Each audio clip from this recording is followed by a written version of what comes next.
The idea for this project came from an experience I had back home where me and my sister kept hearing screams coming from the forest. One of those nights, while I was thinking what they could be, I created night wallows.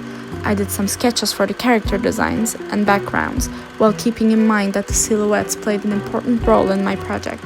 I also created a digital sketch which outlined the joints and created a test puppet from that. I made all the puppets using 0.5mm copper wire, painter's tape, and cardboard. The wire gave me a really wide range of movements. Visually, I wanted this project to be like a shadow play due to its creepy and ominous feel. I did some pipeline tests with the puppet to figure out how they could move. After that, I created an animatic and wrote a script to decide on the scenes, which helped me sort out some pacing issues within the story. I decided to make it as if it were a researcher's journal entry, which gave a brief idea of what night wallows were.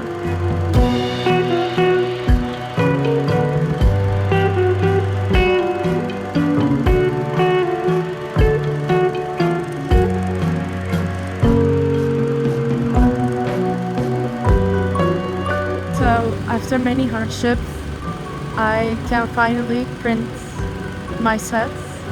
It was pretty hard because I had a lot of problems with Adobe Illustrator, but finally it's printing. I just hope that the scales are good too.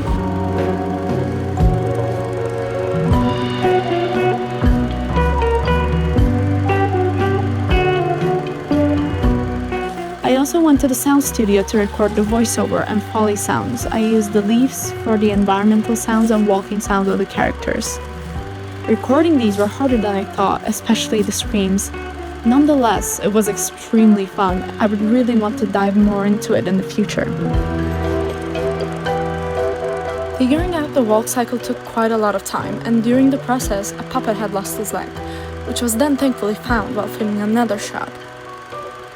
The collaged element for this project was the backgrounds, which consisted different shades of colored cardboard layered on top of a light box with tracing paper to create a foggy environment. Layering the props like this also increased the depth of the environment. I used wacky text to stabilize everything and ensured nothing moved while I was animating.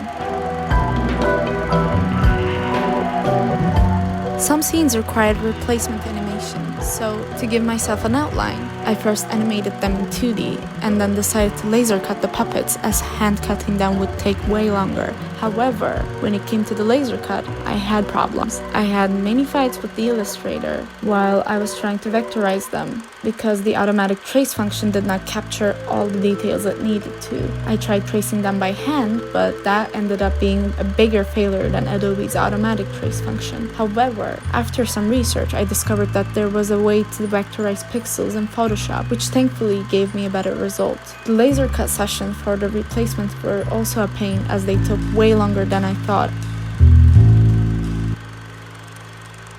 So I went to laser cut today again for the 4th time, I think, and laser cut everything I needed to.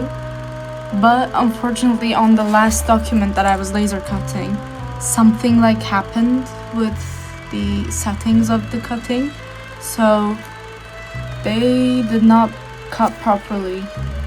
So I've been just hand cutting every single piece in here. I've outlined them, the engravings in white so that they would show up on camera more.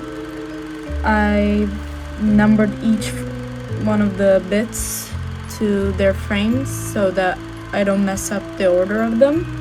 I tried to film at least 2 takes for each scene, but of course I came across technical difficulties that set me back. First, the light of the lightbox kept flickering, which even though the footage looked okay on the test shots, the final footage was streaky. This meant that the multiple takes I did for that day for 2 scenes were unusable.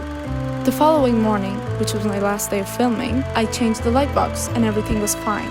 for like 15 minutes. Then the camera suddenly stopped working and IT ended up spending considerable amount of time trying to fix it. Because of this, I was not able to film multiple takes for some scenes that I was kind of unhappy with. The shortage of time also hastened me, causing some scenes to have mistakes. Thankfully, I was able to fix that during editing, and I had quite a lot of fun while putting everything together. I added a really short 2D opening sequence and edited the voiceover to sound like an old recording. In the end, even though there were bumps along the road, I quite enjoyed this whole process and I'm pleased with the outcome.